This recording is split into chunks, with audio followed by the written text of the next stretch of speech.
What? No more Stone Cold podcast because Stone Cold Steve Austin told it like it was and was just too real, and we'll never see the Stone Cold podcast ever again because WWE management wasn't happy with Austin's previous interviews. What? Because he was too real?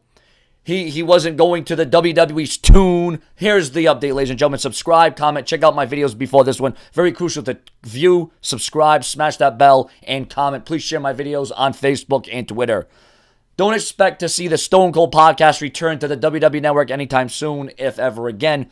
The popular sit-down interview show hasn't been seen since last summer, with good reason. When then WWE Champion Dean Ambrose was a guest, the overwhelming consensus is that Ambrose's appearance did not go well, with Austin essentially telling him to show more effort if he wants to carry the company on his back. Dave Meltzer commented on the situation on the latest Wrestling Observer Radio. In the response to a fan's question asking why the Stone Cold podcast has returned, Meltzer said, management wasn't happy with how Austin approached the role and was too real for what they're looking for. The Ambrose one, I didn't think it was a disaster, but many did, Meltzer said. Steve tries to be real, and they don't want real. They want their version of real, Meltzer stated. Ambrose also revealed that Brock didn't really want to do much in their WrestleMania match last year. We also learned later that Lesnar didn't take a lot of risks at WrestleMania because he was already training for his UFC return later that summer. Austin was said to have gotten some backlash as a result of the interview he did with Lesnar in October 2015, where he hinted at a match.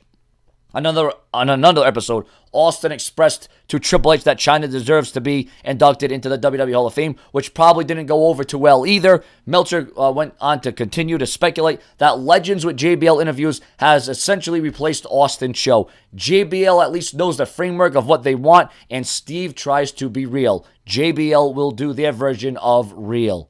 And that is the problem with the WWE today, folks. That sums it up right there. When you're trying, you can't tell Stone Cold what to say and what to do and how to act. And Stone Cold Steve Austin comes from an era that we quite frankly may never see again. Stone Cold Steve Austin is original. Stone Cold Steve Austin, ladies and gentlemen, is one of a kind.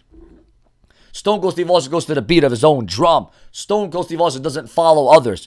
And this is sad because that was one of the most entertaining, engaging, that was one of the most compelling, that was one of the most,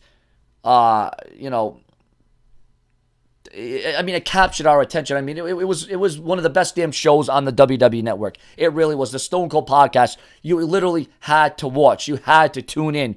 You know, just the aura, the feeling, the vibe. Yeah, the Dean Ambrose one was a little bit off, but, you know, no one's perfect. But at the end of the day, it was still one of the most compelling, intriguing shows on the WWE Network. And now the WWE has heat on Austin. They don't want to feature that anytime soon.